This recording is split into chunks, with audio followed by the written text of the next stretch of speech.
ஆவியாரின் பெயராலே.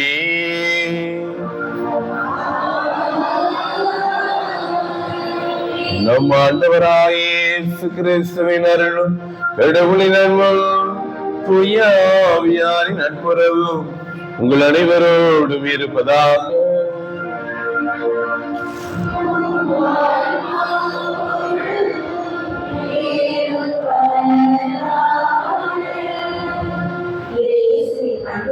சகோதர சகோதரிகளே, நம் உறவுகள் அனைவருக்கும் தாத்தா பாட்டிகள் தின வாழ்த்துக்களை தெரிவித்துக் கொள்கிறோம்.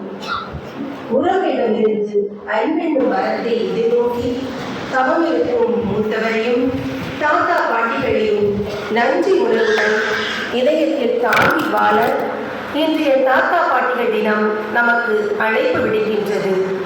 மூத்தவரின் கடுமையான உழைப்பில் வழிந்தோடிய வேர்வை துளிகளில் சிந்திய இரத்தத்தில் உருவானதுதான் அடுத்த தலைமுறைக்கான வாழ்க்கை. அடித்தள கற்கள் இல்லாமல் கோபுரங்கள் இல்லை, ஆணி வேர்கள் இல்லாமல் மரங்கள் இல்லை. குடும்பத்தில் அடித்தளமாகவும் ஆணி வேராகவும் மதிக்கப்பட வேண்டியவர்கள் மூத்தவர்கள்.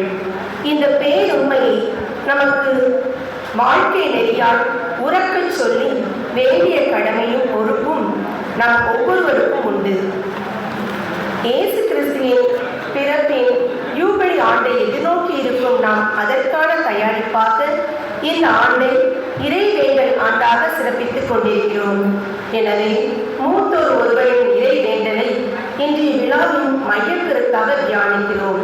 ஆண்டவரே, என்னுடைய முதிய வயதில் என்னை தள்ளிவிடாதேயும், என் ஆற்றல் கொஞ்சம் நாளில் என்னை கைவிடாதேயும் என்ற திருப்பாடல் ஆசிரியரின் வேண்டுதலை திருத்தந்தை அவர்கள் இன்றைய நாளின் தலைப்பாக தந்துள்ளார்கள்.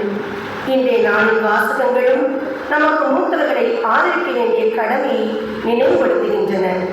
வலு குறைந்த நிலையிலும் எதுவும் இயலாது என்ற சூழ்நிலையிலும் இறைவன் வல்லமையாய் செயலாற்றுவார் என்பதை இன்றைய முதல் வாசகத்தில் இறைவாக்கினர் எலிசா நிறைவேற்றுகிற அற்புதத்தின் வழியாக அறிய வருகிறோம்.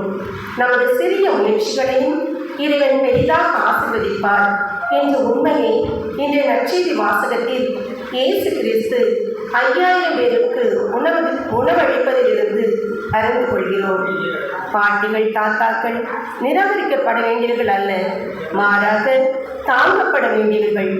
தனிமையிலும் வேதனையிலும் உணர்வுகள் புரிந்து கொள்ளப்படாத நிலையிலும் அலட்சிய பாதைகளினாலும் புறக்கணிக்கப்பட்டிருக்கிற பாட்டி தாத்தாக்களை இறைவன் நமக்கு தந்த ஆசீர்வாதங்கள் என்ற எண்ணத்தோடு அணுகுவோம். தலைமுறைக்கிடையேயான இணைப்பு வலுவாகிட அன்பும் அக்கறையும் குடும்பத்தில் பெருகிட இறையருள் வேண்டி இத்திருப்பலில் பங்கெடுப்போம். சகோதர சகோதரிகளே, நம் திருமணக்கு நினைவாக நம் மீது தெளிக்கப்படும் முத படைப்பாகிய தண்ணீரை புனிதப்படுத்தி அருளுமாறு கடவுளாய் ஆண்டவரை கிஞ்சுமாறுமாக. அவரை நமக்கு உதவி அளித்து நாம் பெற்றுக் கொண்ட தூய ஆவிக்கு உண்மையுள்ளவர்களாய் நிலைத்திருக்க அருள்வாராக. என்றென்றும் உள்ள எல்லாம் உள்ள இறைவா, வாழ்வின் ஊற்றும் தூய்மையின் தொடக்கமான தண்ணீர் வழியாக மக்கள் புனிதமடைந்த நிலை வாழ்வின் உடையை பெற வேண்டும் என்று திருவுளமாக தண்ணீரை புனிதப்படுத்தி அருள உண்மை வேண்டுகின்றோம். ஆண்டவரே, உமது நாளாகி இன்று உமது அருள்காவலை பெற விரும்புகின்றோம். வாழ்வழிக்கும் உமது அருள் நோச்சினை மேல் புதுவை தரணும். இத்தண்ணீரினால் எங்கள் உள்ளத்தையும் உடலையும் தீவி அனைத்திலிருந்தும் காத்தருள்வீராக. இவ்வாறு நாங்கள் தூய இதயத்தினோம் அணுகி வரவும் ஒரு மீட்பை பெற்றுக்கொள்ளவும் தகுதி விடுவோமாக. ஆண்டவராய கிறிஸ்து வழியாக மன்றாடுகின்றோம். இல்லாமல் இறைவா, தண்ணீர் வளம் வரை அதில் உட்பட வேண்டும் என்று இறைவாக்கினர் எலிசா வழியாக கற்பிக்கிறேன். அது படைப்பாக பொருளாகிய அந்த உப்பை பரிவிறக்கத்துடன் புனிதப்படுத்தியர்ல உண்மை தாழ்மையுடன் வேண்டியிருந்தோம்.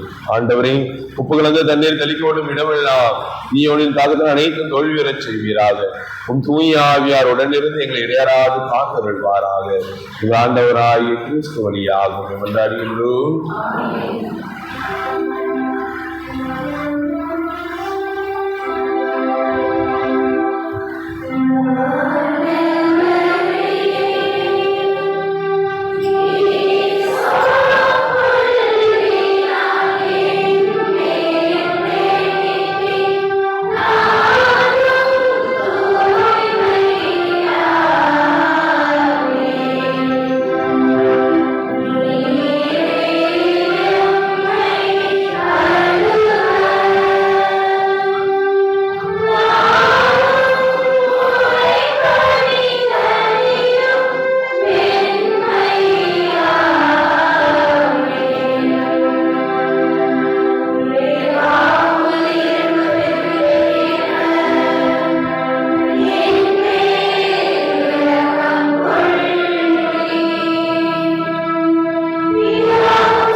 எல்லாம் வல்ல இறைவனும் பாவங்களிலிருந்து நம்மை தூய்மைப்படுத்துவாராக. இந்த நற்கருணை கொண்டாட்டத்தின் வழியாக அவர் தம்முடைய ஆட்சியின் விருதில் பங்கு கொள்ள நம்மை தகுதி பெறச் செய்வாராக.